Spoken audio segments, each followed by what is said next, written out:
Hello my dear students, आप सभी का स्वागत है एनसीईआरटी की छोटी छोटी बातें सीरीज पर। जहां पर आपको मिलती है एनसीईआरटी की हर एक लाइन की detail explanation, NEET previous year questions plus multiple choice questions के साथ। जी हाँ, अगर आप क्लास 11th में हैं, क्लास 12th में हैं, या आप एक ड्रॉपर स्टूडेंट हैं जो नीट एग्जाम की प्रिपरेशन कर रहे हैं, तो आप बिल्कुल सही जगह पर आए हैं। जी हाँ, मैं हूँ सरला साहू और आप देख रहे हैं गेट साइंस सरला यूट्यूब चैनल। तो चलिए शुरू करते हैं हमारा आज का लेक्चर। आज हम पढ़ने जा रहे हैं class 11 biology chapter 19 chemical coordination and integration, और आज का हमारा टॉपिक होने वाला है thyroid gland and parathyroid gland. तो ये जो है बहुत ही ज्यादा इंपॉर्टेंट टॉपिक्स हैं आपके नीट के पॉइंट ऑफ व्यू से। तो इसको बहुत अच्छे से हम यहाँ पे पढ़ेंगे। लेक्चर शुरू करने से पहले मेक श्योर कीजिए कि आपके पास आपकी एनसीईआरटी हो, पेन हो, कॉपी हो, ताकि आप इंपॉर्टेंट पॉइंट्स को हाईलाइट कर सके, मार्क कर सके, नोट्स बना सके। और अगर आपको ये वीडियो स्लो लग रही होगी तो आप इसको 1.25x स्पीड में इंक्रीज करके देख सकते हैं। आगे बढ़ने से पहले अगर आपने चैनल को सब्सक्राइब नहीं किया है तो जरूर से चैनल को सब्सक्राइब कीजिए। ओके, चलो। Thyroid gland. The thyroid gland is composed of two lobes which are located on either side of the trachea. तो यहाँ पे जो थायराइड ग्लैंड है उसको बटरफ्लाई शेप ग्लैंड भी बोला जाता है, और इसका जो पोजीशन है ये प्रेजेंट होता है ट्रैकिया के दोनों साइड में। ठीक है, अगर आप एनसीईआरटी इमेज देखेंगे यहाँ पे फिगर 19.3 में, तो यहाँ पे आपको ये जो इमेज है, तो ये जो क्या है, ये क्या हो गया आपका ट्रैकिया। ठीक है, इसके चारों ओर आपको यहाँ पे, इसके दोनों तरफ यहाँ पे थायराइड ग्लैंड इस तरह से लगा हुआ देखने को मिल रहा है। तो थायराइड में हमने पढ़ा कि इसमें दो लोब्स प्रेजेंट होती हैं। ठीक है, तो इस साइड जो है इसको हम कहेंगे राइट लोब, और इस साइड का जो है इसको हम कहेंगे क्या, लेफ्ट लोब। ठीक है, चलो। Both the lobes are interconnected with the thin flap of connective tissue called isthmus। ठीक है, तो यहाँ पे ये जो थायराइड ग्लैंड प्रेजेंट है, तो इनके जो टू लोब्स हैं वो आपस में कनेक्टेड होते हैं, जुड़े हुए होते हैं थिन बैंड या फिर फ्लैप के थ्रू। ठीक है, जो कि कनेक्टिव टिश्यू होता है, जिसको हम क्या कहते हैं, isthmus कहते हैं। क्या कहते हैं, isthmus। जैसे कि आप इस इमेज में देख रहे हो। ठीक है, राइट लोब, लेफ्ट लोब, और दोनों आपस में जुड़े हुए हैं यहाँ पे isthmus के थ्रू। तो ये क्या है, thin flap of connective tissue. Now the thyroid gland is composed of follicles and stromal tissues। अब ये जो थायराइड ग्लैंड है वो बना किससे बना हुआ है। ठीक है, तो it is made up of thyroid follicles. ठीक है, थायराइड फॉलिकल्स होंगे और यहाँ पे हो मिलेगा आपको स्ट्रोमल टिश्यू। तो थायराइड फॉलिकल्स क्या होते हैं, structural and functional unit of this thyroid gland. ठीक है, और ये जो स्ट्रोमल टिश्यूज जो होते हैं वो कैसे होते हैं, कनेक्टिव टिश्यू सपोर्ट होते हैं। तो ये क्या है, कनेक्टिव टिश्यू होते हैं जो कि सपोर्ट प्रोवाइड करते हैं सेल्स को। यहाँ तक बात समझ में आई ना। Each thyroid follicles is composed of follicular cells enclosing a cavity. These follicular cells synthesize two hormones, ठीक है, tetrahydrothyronine और thyroxine T4 and triiodothyronine T3। ठीक है, अब देखो यहाँ पे ये जो थायराइड फॉलिकल्स हमने पढ़े, तो ये जो ईच थायराइड फॉलिकल है, ठीक है, वो किससे बना हुआ होता है, फॉलिक्यूलर सेल से बना हुआ होता है, इंक्लोजिंग कैविटी। मतलब कि ये जो फॉलिक्यूलर सेल्स हैं उसके अंदर आपको कैविटी देखने को मिलेगी। ठीक है, तो बहुत सारे फॉलिकल सेल्स मिलकर के क्या बनाते हैं, आपके थायराइड फॉलिकल्स बनाते हैं। और ये जो फॉलिक्यूलर सेल्स हैं वो क्या करते हैं, दो हार्मोन्स का सिंथेसाइज करते हैं, इनटू हार्मोन्स को बनाते हैं। एक क्या है आपका टेट्रा आइडोथायरोनिन, जिसको हम थायरोक्सिन भी कहते हैं, T4। ठीक है, और एक है आपका ट्राई आइडोथायरोनिन T3। ठीक है, तो ये दोनों हार्मोन्स को कौन बनाता है, आपका फॉलिक्यूलर सेल्स। और फॉलिक्यूलर सेल्स जो है आपस में मिलकर के किसका निर्माण करती हैं, किसको बनाती हैं, थायराइड फॉलिकल को बनाती हैं। यहाँ तक बात समझ में आया ना। Iodine is essential for the normal rate of hormone synthesis in the thyroid. अब देखो, that is the very very important point कि ये जो आपका थायराइड ग्लैंड है इसमें हमने T4 एंड T3 हार्मोन पढ़ा। तो इनके बनने के लिए, ठीक है, इनके सिंथेसिस के लिए आपका जो आयोडीन होता है वो बहुत ही ज्यादा जरूरी होता है, एसेंशियल होता है। इसीलिए आपको जो है आयोडीन युक्त नमक खाना चाहिए। ठीक है, जो भी आप सॉल्ट जो खाते हैं सब्जियों सब्जियों में डाल करके, तो उसमें जो है आयोडीन प्रेजेंट होना चाहिए। ओके, अब देखो यहाँ पे ये जो हार्मोन है T4, इसको हम यहाँ पे अदर नेम दिया हुआ है। ठीक है, दोनों का। अब देखो ये जो T4 होता है, T4 हार्मोन, उसमें आयोडीन एटम्स का नंबर कितना होता है, 4, और T3 में 3। ठीक है, और ये जो T4 हार्मोन होता है वो लेस एक्टिव होता है, इसकी एक्टिविटी कम होता है। लेकिन अगर आप वहीं पे T3 हार्मोन की बात करें तो ये जो है ज्यादा एक्टिव होता है। तो ये इतनी सारी चीजें आपको याद होनी चाहिए। ठीक है? तो ये तो हुआ थायरॉइड ग्लैंड के बारे में जनरल इंट्रोडक्शन। अब आप क्या करेंगे, अब आप यहाँ पे पेज नंबर 243 पर आएँगे और थायरॉइड ग्लैंड का सबसे जो आखिर का पैराग्राफ है उसको आप देखेंगे, ठीक है? वहाँ पे आपका दिया हुआ है रोल ऑफ थायराइड हॉर्मोन्स कि थायरॉइड हार्मोन का रोल क्या है। फिर उसके बाद बाकी जो 242 पेज में और ये जो 243 पेज में जो भी पैराग्राफ है उसको हम अभी थोड़ी देर में कवर करेंगे, ठीक है? तो पहले हम यहाँ पे रोल ऑफ थायरॉइड हार्मोन देखेंगे। Thyroid hormones play an important role in the regulation of the basal metabolic rate. Now, that is the very important point. पहले हम समझते हैं कि basal metabolic rate या BMR क्या होता है। तो BMR होता है amount of energy या calories the body needs to perform vital life functions while it complete rest. तो बेसल मेटाबॉलिक रेट क्या होता है आपका, जब आप कंप्लीट रेस्ट पे हो, आपकी जो बॉडी है उस टाइम पर जितनी एनर्जी की कैलोरीज की बॉडी को जरूरत होती है वाइटल लाइफ फंक्शंस को परफॉर्म करने के लिए। वाइटल लाइफ फंक्शंस क्या हो गया, जैसे आपका हार्ट बीट हो गया, ठीक है, हार्ट जो है पंप कर रहा है, लंग्स का फंक्शन हो गया, किडनी का फंक्शन हो गया। तो ये सारे वाइटल फंक्शंस को करने के लिए जितनी अमाउंट ऑफ एनर्जी चाहिए, कैलोरीज चाहिए, ठीक है, जब आपकी बॉडी कहाँ पर है, रेस्ट पोजीशन पे है, तो उस एनर्जी को, नीड ऑफ उस एनर्जी को क्या कहा जाता है, बेसल मेटाबॉलिक रेट बोला जाता है। ओके, तो ये जो बीएमआर है उसका रेगुलेशन कौन करता है, आपका थायराइड हार्मोन करता है। अब यहाँ पे ये इस तरह से है, T3 and T4 increases BMR. तो यहाँ पे जो T3 एंड T4 जो होता है वो बेसिक मेटाबॉलिक रेट को क्या करता है, इंक्रीज करता है, ठीक है। कैसे होगा, मोर थायराइड हार्मोन यानी कि बॉडी में आपका जितना ज्यादा थायराइड हार्मोन होगा उतना ज्यादा आपका यहाँ पे बॉडी बर्न्स मोर एनर्जी, ठीक है। तो एनर्जी जो है वहां पे ज्यादा लगेगी, बॉडी जो है ज्यादा एक्टिव होगा, तो आपको वहां पे क्या होगा, वेट लॉस होगा। क्या होगा, वेट लॉस, ठीक है। लेकिन वहीं पे अगर आपका क्या हो, लेस थायराइड हार्मोन, आपके बॉडी में थायराइड हार्मोन की कमी है, ठीक है, ज्यादा सीक्रेट नहीं हो रहा है या नहीं बन पा रहा है, कोई प्रॉब्लम है, तो वहां पर आपका जो है बॉडी का क्या हो जाएगा, स्लो मेटाबॉलिज्म, ठीक है। स्लो मेटाबॉलिज्म इसका मतलब आपका क्या हो जाएगा, वहां पे वेट गेन। यहाँ तक बात समझ में आई? ओके, तो ये कॉन्सेप्ट अभी समझिए, अभी हम जब थायराइड के डिसऑर्डर्स पढ़ेंगे तो उसमें काम होंगे, ठीक है। Now these hormones also support the process of red blood cells formation। तो ये जो थायराइड हार्मोन जो होता है वो रेड ब्लड सेल फॉर्मेशन में क्या करता है, हेल्प करता है, ठीक है। तो यहाँ पे आपको हमेशा पूछा जाता है कि थायराइड हार्मोन जो है, थायरोक्सिन हार्मोन जो है वो इरेथ्रोपोइसिस को सपोर्ट करता है या नहीं। तो हाँ, इरेथ्रोपोइसिस मतलब क्या होता है, जो प्रोसेस ऑफ आरबीसी फॉर्मेशन होता है उसको इरेथ्रोपोइसिस बोला जाता है। तो thyroxine hormone support the erythropoiesis, ठीक है, by increasing metabolic activity and oxygen demand. अब देखो, ये जो थायराइड हार्मोन है ये क्या कर रहा है आपका, ये आपके मेटाबॉलिक रेट को क्या करता है, इंक्रीज करता है, ठीक है। अब मेटाबॉलिक रेट को इंक्रीज करेगा, इसका मतलब वहां पे ज्यादा एनर्जी चाहिए।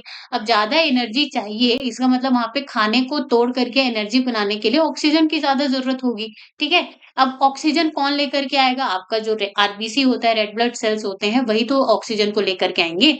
इसीलिए यहाँ पे जो है ये थायराइड हार्मोन क्या करता है, आपका इरिथ्रोपोइसिस सपोर्ट करता है। Thyroid hormone control the metabolism of carbohydrates, proteins and fats. तो यहाँ पे जो थायराइड हार्मोन होता है वो मेटाबॉलिज्म ऑफ न्यूट्रिएंट यानी कि कार्बोहाइड्रेट, प्रोटीन और फैट, इन सबको क्या करता है, ये डाइजेस्ट करता है। तो कार्बोहाइड्रेट को डाइजेस्ट करके ये क्या करेगा, ग्लूकोज का यूटिलाइजेशन बढ़ाएगा आपकी बॉडी में। प्रोटीन्स की बात करें तो stimulate protein synthesis normal level पे। एंड फैट्स, तो यहाँ पे फैट का ये क्या करता है, ब्रेक डाउन करता है, ठीक है। Maintenance of water and electrolyte balance is also influenced by thyroid hormones। तो यहाँ पे क्या होता है आपका, वाटर एंड इलेक्ट्रोलाइट बैलेंस का बैलेंस काम भी कौन करता है, थायराइड हार्मोन। तो इसका मतलब ये सीधे सीधे किसके काम को इन्फ्लुएंस कर रहा है, किडनी के फंक्शन को, ठीक है। तो वहां पे water reabsorption and electrolyte reabsorption का काम क्या कहाँ पे होता है, किडनी के नेफ्रॉन वाले पार्ट में, ठीक है। इसीलिए यहाँ पे लिखा है कि it influences kidney function, help maintain fluid balance of the body. तो इतने सारे काम होते हैं किसके, थायराइड हार्मोन के। अब हम यहाँ पे डिसऑर्डर्स पढ़ेंगे। अब आप फिर से आ जाएंगे 242 पेज पर, ठीक है। तो यहाँ पे आपको ये लाइन ढूंढिएगा आप, डिफिशियंसी ऑफ आयोडीन का, ठीक है। Deficiency of iodine in our diet result in hypothyroidism and enlargement of the thyroid gland, commonly called goitre. अब देखो, थायराइड डिसऑर्डर में हम यहाँ पे सबसे पहले पढ़ रहे हैं हाइपोथायरॉयडिज्म। हाइपो का मतलब होता है डिक्रीज यानी कि कम, ठीक है, एंड थायराइडिज्म। तो यहाँ पे जो थायराइड हार्मोन है उसका सिक्रीशन जो है कम होगा या उसका सिंथेसिस जो है कम होगा। क्यों होगा? देखो, हाइपोथायराइडिज्म यानी कि लो T3 और T4 दोनों हार्मोन यहाँ पे आपकी बॉडी पे उनका लेवल जो है कम, जितनी जरूरत है उससे। क्यों होता है ये? मेनली आयोडीन डिफिशियंसी के कारण। तो जब आपकी बॉडी में आयोडीन की कमी हो जाती है मोस्टली, ठीक है, तब आपका जो है हाइपोथायरॉयडिज्म की बीमारी होती है। ठीक है, तो यहाँ पे क्या होगा? Less thyroid hormone production. तो यहाँ पे जो थायराइड हार्मोन का प्रोडक्शन है वो बहुत कम होगा। तो क्या हो जाएगा? यहाँ पे लो हार्मोन इन द बॉडी। अब यहाँ पे अगर लो हार्मोन है, ठीक है, आपका जो थायराइड ग्लैंड है वो T3 एंड T4 जो है कम सिक्रीट कर रहा है, कम सिक्रीट कर रहा है, तो पिट्यूटरी जो है क्या करता है, टीएसएच को मोर रिलीज कर ज्यादा रिलीज करने लगता है। टीएसएच क्या होता है? आपका थायराइड स्टिमुलेटिंग हार्मोन। ये एक ऐसा हार्मोन है जो पिट्यूटरी ग्लैंड से सिक्रीट होता है और थायराइड ग्लैंड के पास आएगा और उसको बोलेगा कि भाई आप जो है यहाँ पे जो थायराइड हार्मोन है T3 एंड T4 उसको आप क्या करो, यहाँ पे सिक्रीट करो। ठीक है, तो यहाँ पे जो थायराइड ग्लैंड है वो T3 एंड T4 हार्मोन का लेवल जो है यहाँ पे कम है, वो कम सिक्रीट करे, तो पिट्यूटरी जो है यहाँ पे ज्यादा से ज्यादा टीएसएच क्या करता है, सिक्रीट करता है। इसकी वजह से क्या होता है कि ये जो थायराइड ग्लैंड होता है वो इंलार्ज हो जाता है, बड़ा हो जाता है, और उसी को ही हम कहते हैं गॉइटर, जिसका इमेज आपको यहाँ पे दिखाई दे रहा है। ये इससे भी बड़ा हो सकता है। ठीक है, now hypothyroidism during pregnancy causes defective development and maturation of the growing baby, leading to the stunted growth, cretinism, mental retardation, low intelligence question, ठीक है, low IQ, abnormal skin and deep mutism etcetera. अब देखो, अगर यही चीज hypothyroidism, ये thyroxine hormone की कमी कब हो जाए? प्रेगनेंसी के टाइम पे, तो इसको क्या बोला जाता है? मैटरनल हाइपोथायरॉयडिज्म, जिसकी वजह से बेबी का जो ब्रेन डेवलपमेंट होता है वो अफेक्ट होता है। ठीक है, तो यहाँ पे क्या हो जाएगा? इन फीटस, अगर मतलब कोई फीमेल जो है प्रेग्नेंट है और उसके खाने में आयोडीन नहीं है, तो उसको हाइपोथायरॉयडिज्म होगा, जिसकी वजह से उसकी बेबी को इफेक्ट पड़ेगा। तो जो फीटस है, इन्फेंट होगा, उसमें क्रिटिनिज्म बीमारी होगी। इसके सिम्टम्स क्या होंगे? स्टंटेड फिजिकल ग्रोथ, तो उसका जो फिजिकल ग्रोथ है वो अच्छे से नहीं होगा। मेंटल रिटार्डेशन, ठीक है, लो आईक्यू, उसका दिमाग ज्यादा नहीं रहेगा, आईक्यू बहुत ही कम रहेगी। Abnormal skin and deep and mutism, ठीक है, तो वो जो है अंधा, गूंगा बहरा हो सकता है। Okay, now in adult woman hypothyroidism may cause menstrual cycle to become irregular। अब देखो, अगर हम एडल्ट्स की बात करें, स्पेशली वुमन की अगर हम बात करें, तो यहाँ पे अगर आयोडीन की कमी से हाइपोथायरॉयडिज्म हुआ, तो इसमें जो है स्लो मेटाबॉलिज्म होगा। स्लो मेटाबॉलिज्म यानी कि वेट गेन का प्रॉब्लम वहां पे आएगा। ठीक है, अब वेट गेन जैसे ही होता है, आपका मेटाबॉलिज्म भी लो है, तो आप वहां पे जल्दी थक जाओगे। ठीक है, तो जिन वुमेन्स में हाइपोथायरॉयडिज्म होता है तो उनमें फटीग भी बहुत जल्दी होता है, और उनका जो मेंस्ट्रुअल साइकिल होता है वो भी बहुत ज्यादा इररेगुलर होता है। ठीक है, तो इसीलिए जो है आयोडीन युक्त नमक खाना बहुत ज़रूरी है। आपका जो सॉल्ट होता है, जो आप रोज़ खाते हो, उसमें आयोडीन प्रेज़ेंट होना चाहिए। नाउ आगे बढ़ते हैं। Due to cancer of the thyroid gland और due to the development of nodules of the thyroid glands, the rate of synthesis and secretion of the thyroid hormone is increased to abnormal high levels, leading to the condition called hyperthyroidism, which adversely affect the body physiology। अब हम यहाँ पे different disease पढ़ेंगे, किसका? Thyroid gland से related, जिसका नाम है हाइपरथायरॉयडिज्म। इसमें क्या होगा? आपका T3 एंड T4 जो हार्मोन है वो हाई होगा, उसका जो लेवल है वो बॉडी में ज्यादा होगा। ठीक है, ये कब कब होगा? ये होगा जब आपके थायराइड ग्लैंड में कैंसर हो जाएगा। ठीक है, कैंसर के टाइम में, या तो आपके थायराइड ग्लैंड्स में आपको नोड्यूल्स वहां पे प्रेजेंट होंगे, या फिर ओवर एक्टिव थायराइड ग्लैंड, आपका जो थायराइड ग्लैंड है वो बहुत ही ज्यादा ओवर एक्टिव है। तो ओवर एक्टिव है मतलब कि वो T3 और T4 हार्मोन को ज्यादा सिक्रीट करेगा। ठीक है, हाइपर का मतलब होता है ज्यादा। अब यहाँ पे सिस्टम दिए हुए और इफेक्ट दिए हुए हैं। तो जो मेटाबॉलिज्म है, अगर T3 and T4 hormone body में ज्यादा हो गए तो मेटाबॉलिज्म क्या हो जाएगा? इंक्रीज हो जाएगा। ठीक है, हार्ट रेट जो है बहुत ज्यादा बढ़ जाएगा। बॉडी वेट जो है वेट लॉस होगा। क्यों? क्योंकि यहाँ पे आपका मेटाबॉलिक रेट क्या हो गया? बहुत ज्यादा बढ़ गया है, इसका मतलब आपका जो वेट लॉस वहां पे होगा। नर्वस सिस्टम में आपका जो है एंजाइटी वगैरह आपको फील होगी। टेम्परेचर की बात करें तो यहाँ पे जो है आपका जो बॉडी का टेम्परेचर होगा वो ज्यादा होगा। ठीक है, तो ये हो गया हाइपरथायरॉयडिज्म का कुछ सिम्टम्स। अब यहाँ पे एक दूसरे टाइप का डिसीज होता है एक्सोप्थेलेमिक गॉइटर, ठीक है, जो कि हाइपरथायरॉयडिज्म का ही फॉर्म होता है, ठीक है। तो ये जो एक्सोप्थेलेमिक गॉइटर होता है, इसको और क्या बोला जाता है, ग्रेविस डिसीज बोला जाता है। क्या बोला जाता है, ग्रेविस डिसीज। इंपॉर्टेंट पॉइंट ये है कि ये जो ग्रेविस डिसीज होता है, ये ऑटो इम्यून डिसऑर्डर होता है। ऑटो इम्यून डिसऑर्डर का मतलब ये होता है कि आपका जो इम्यून सिस्टम होता है, वो खुद की सेल्स की खुद की बॉडी की सेल्स को फॉरेन पार्टिकल मान करके या दूसरी ठीक है, फॉरेन पार्टिकल मान करके उन्हीं पर ही अटैक करने लगती हैं। तो उसको हम क्या कहते हैं, ऑटो इम्यून डिसऑर्डर कहते हैं। तो इसमें होता क्या है आपका, body produces antibodies that over stimulate TSH receptors. तो जो टीएसएच रिसेप्टर्स कहाँ पे प्रेजेंट होंगे, आपके थायराइड ग्लैंड में प्रेजेंट होंगे, ठीक है। थायराइड स्टिमुलेटिंग हार्मोन के जो रिसेप्टर्स हैं, ये हार्मोन पिट्यूटरी से सीक्रेट होता है, तो इसके जो रिसेप्टर्स हैं वो थायराइड ग्लैंड पे प्रेजेंट होंगे। तो उसके अगेंस्ट यहाँ पे एंटीबॉडी क्या करता है, एंटीबॉडी प्रोड्यूस होता है, जो कि उस रिसेप्टर्स को क्या करते हैं, ओवर स्टिमुलेट करते हैं। फिर उसके बाद यहाँ पे क्या होता है, ये जो थायराइड ग्लैंड है वो क्या करेगा, T3 एंड T4 का प्रोडक्शन यहाँ पे बहुत ज्यादा बढ़ जाता है, एक्सेस हो जाता है, ठीक है।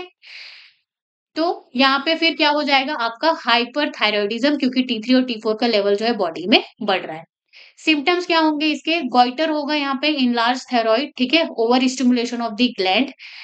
नेक्स्ट इंपॉर्टेंट पॉइंट है एक्सोथैलेमस, ठीक है, बल्जिंग आईज। बल्जिंग आईज का मतलब होता है tissues swelling behind the eyeball. So जो आई बॉल्स होते हैं वो क्या हो जाएंगे, आंख की जो पुतलियां हैं वो बड़ी हो जाएंगी, ठीक है, आई बॉल पूरा। इंक्रीज्ड बीएमआर, तो बीएमआर इंक्रीज होगा, ठीक है। क्यों, क्योंकि यहाँ पे थायराइड हार्मोन जो है बहुत ज्यादा है। वेट लॉस होगा, क्योंकि यहाँ पे एक्सेस मेटाबॉलिज्म हो रहा है। ओके, तो यहाँ पे क्या लिखा हुआ है, it is characterised by enlargement of the thyroid gland, protrusion of the eyeballs, मतलब कि ये जो बल्जिंग आई जिसको हम कह रहे हैं, exophthalmos condition, increase basal metabolic rate and weight loss and also called Graves disease. तो यहाँ पे इंपॉर्टेंट क्या क्या है आपका एक्सोथैलेमिक गॉइटर में, कि इसको ग्रेविस डिसीज बोला जाता है, ऑटो इम्यून डिसऑर्डर होता है, ठीक है, हाइपरथायरॉयडिज्म का एक फॉर्म होता है, और यहाँ पे गॉइटर तो होता ही है, साथ ही साथ आपका बल्जिंग आईज का जो प्रॉब्लम है आपको देखने को मिलता है, प्रोटर्शन इसको हम कह रहे हैं, प्रोटर्शन ऑफ द आई बॉल्स, ठीक है। तो ये हो गया क्या आपके थायराइड ग्लैंड के बारे में। नेक्स्ट यहाँ पे आता है आपका लास्ट लाइन में, thyroid gland also secretes a protein hormone called thyrocalcitonin, TCT, which regulates the blood calcium levels. अब देखो, थायराइड ग्लैंड जो है T3 एंड T4 हार्मोन के अलावा और कौन सा हार्मोन सिक्रीट करता है, थायरोकैल्सिटोनिन, ठीक है, जिसको शॉर्ट में टीसीटी या कैल्सिटोनिन भी बोला जाता है। तो ये जो हार्मोन होता है वो क्या होता है, हाइपोकैल्सिमिक हार्मोन। हाइपोकैल्सिमिक हार्मोन का मतलब lowers the blood calcium level. तो यहाँ पे ये जो हमारा ब्लड होता है, उसमें जो कैल्शियम का कंसंट्रेशन है, ठीक है, कैल्शियम आयन की जो मात्रा है उसको ये क्या करता है, कम करता है। कैसे कम करता है, इनहिबिट्स द बोन रिजॉर्प्शन। अब देखो, बोन रिजॉर्प्शन का मतलब क्या होता है कि अगर ये यहाँ पे क्या है, आपका बोन है, ठीक है, और यहाँ पे ये क्या है, आपका ब्लड है। तो यहाँ पे क्या होता है, जैसे अगर ब्लड में क्या हो, कैल्शियम का जो लेवल है वो कम होने लगे, तो कुछ हार्मोन्स होते हैं, ठीक है, वो बोन से कैल्शियम को निकाल करके कहाँ पे लेके आते हैं, ब्लड में लेकर के आते हैं, ताकि जो ब्लड का कैल्शियम लेवल है वो ठीक रहे। तो इस प्रोसेस को क्या बोला जाता है, रिजॉर्प्शन बोला जाता है, बोन रिजॉर्प्शन बोला जाता है, ठीक है। लेकिन यहाँ पे ये जो कैल्सिटोनिन हार्मोन होता है वो इस बोन रिजॉर्प्शन को इनहिबिट करता है। मतलब कि यहाँ पे रिवर्स प्रोसेस होगा, उल्टा प्रोसेस होगा। यहाँ पे कैल्शियम जो है बोन से ब्लड की ओर ना जाकर के क्या होगा, कैल्शियम जो है ब्लड से किस में जाएगा, बोन में जाएगा, ठीक है। Calcium moves from blood to bone. तो इसको क्या कहे, यहाँ पे ये जो कैल्सिटोनिन होता है वो इनहिबिट करता है बोन रिजॉर्प्शन को, ठीक है। यहाँ तक बात समझ में आई। ओके, फीचर क्या है अगर हम इसके बारे में देखें, तो सिक्रीटेड बाय थायराइड ग्लैंड, किसको, थायरोकैल्सिटोनिन या कैल्सिटोनिन को। टाइप क्या है, प्रोटीन हार्मोन है, इंपॉर्टेंट पॉइंट। फंक्शन, ब्लड में जो कैल्शियम लेवल होता है उसको कम करता है, ठीक है। मैकेनिज्म की बात करें तो इनहिबिट बोन रिजॉर्प्शन। यहाँ तक बात समझ में आई। ओके, इंपॉर्टेंट पॉइंट यहाँ पे लिखा है, works opposite to the parathyroid hormone. चलो फिर हम पैराथायरॉइड हार्मोन को के बारे में जानते हैं, फिर देखते हैं कि अपोजिट काम करता है कि नहीं। देखो, parathyroid gland. In humans, four parathyroid glands are present on the back side of the thyroid gland, one pair each in the two lobes of the thyroid gland. Figure 19.3b.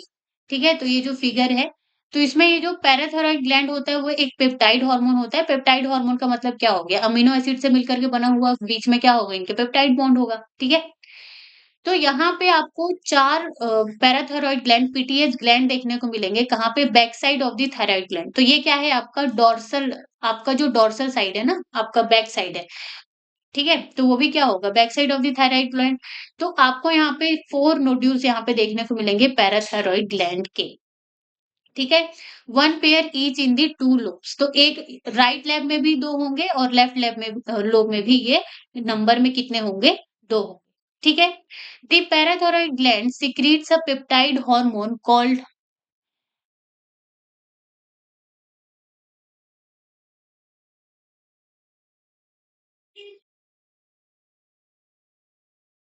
called parathyroid hormone.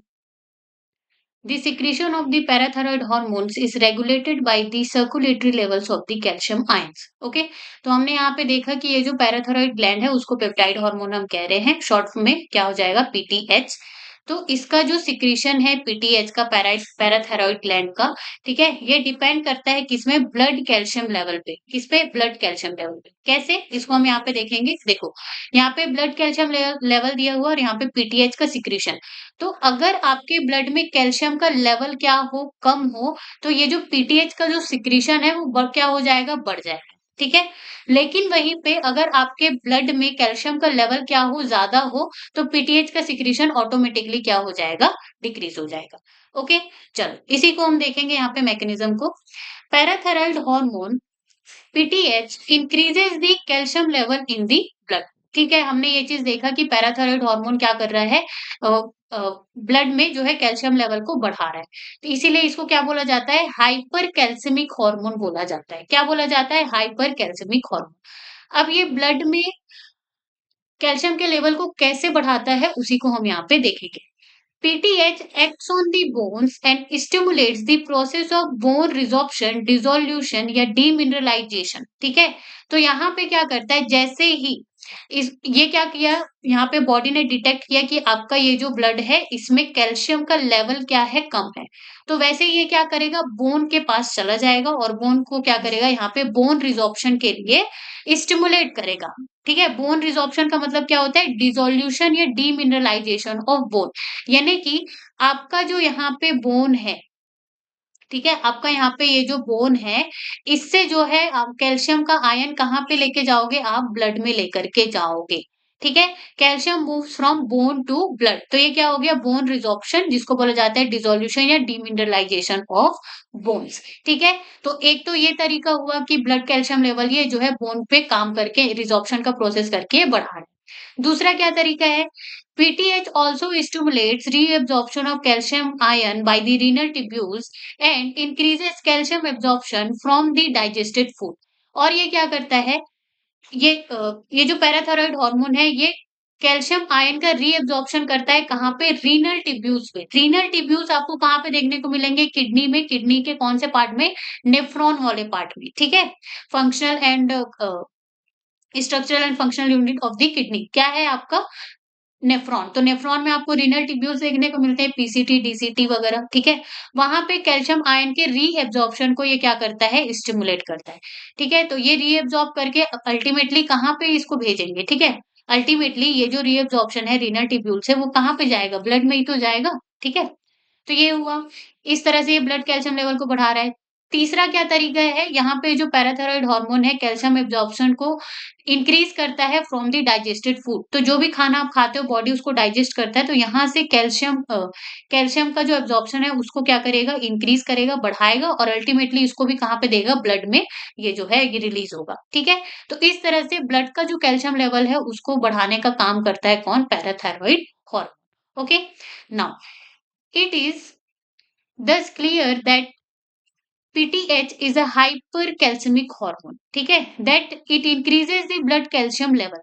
तो इसीलिए यहाँ पे parathyroid hormone को क्या बोला जा रहा है? हाइपरकैल्सिमिक hormone. Along with TCT, it plays a significant role in calcium balance in the body. Now, that is a very very important point. हमेशा पूछा जाता है ये क्वेश्चन कि कैल्शियम बैलेंस करने के लिए बॉडी में कौन कौन रिस्पॉन्सिबल होता है। तो इसमें दोनों हार्मोन आएंगे, पैराथायरॉयड हार्मोन भी आएंगे और टीसीटी भी आएगा। ठीक है, थायरोकैल्सिटोनिन या कैल्सिटोनिन आप कह सकते हो। कैसे? पैराथायरॉयड हार्मोन जो है ब्लड में, ठीक है, ब्लड में जो है कैल्शियम के आयन को क्या करता है, कैल्शियम आयंस को इंक्रीज करता है, इसकी मात्रा को, इसके कंसंट्रेशन को। तो पीटीएच को इसीलिए हाइपर कैल्सियमिक हार्मोन बोला जा रहा है। और जो कैल्सिटोनिन होता है, टीसीटी जो होता है, वो कैल्शियम आयन को डिक्रीज करता है, कहाँ पर? ब्लड में ही। ठीक है, इसीलिए इसको हाइपोकैल्सियमिक हार्मोन बोला जाता है। तो बॉडी में कैल्शियम के बैलेंस के लिए यहाँ पे पैराथायरॉयड हार्मोन और कैल्सिटोनिन दोनों ही हार्मोन कैसे होते हैं, रिस्पॉन्सिबल होते हैं, and that is the very very important point. ठीक है, यहाँ पे आपका फिगर हम देख लेते हैं 19.3, diagrammatic view of the position of the thyroid and parathyroid gland. तो ए में आपको थायराइड ग्लैंड दिया हुआ है, तो ए जो है यहाँ पे क्या लिखा हुआ है, वेंट्रल साइड। वेंट्रल साइड यानी कि आपका जो फेस साइड है, ठीक है, तो उसी साइड आपका ये थायराइड ग्लैंड प्रेजेंट होगा, वेंट्रल साइड पे। ये ट्रैकिया है, ये वोकल कॉर्ड है, वोकल कॉर्ड यानी साउंड बॉक्स। ठीक है, जहाँ से जो भी आपकी साउंड जो निकलती है वो इसी वोकल कॉर्ड की वजह से निकलती है। ठीक है, फिर लास्ट में आपको इसके डोर्सल साइड पे, मतलब कि आपके बैक साइड पर आपको यहाँ पे 4 पैराथायरॉयड ग्लैंड देखने को मिल रहे हैं। Okay, so that is the very very important glands and hormones जो कि आपको याद रखने हैं। नीट में इससे बहुत सारे क्वेश्चन पूछे जाते हैं। अगर इसमें से आपको कोई भी डाउट हो किसी भी पॉइंट पे, तो आप मुझे कमेंट सेक्शन में बता सकते हैं। Okay, and that's it for today guys, thank you so much for the watching. अगर आपको वीडियो अच्छी लगी हो तो like, comment, share and subscribe the channel. Stay tune on Get Science अगला यूट्यूब चैनल।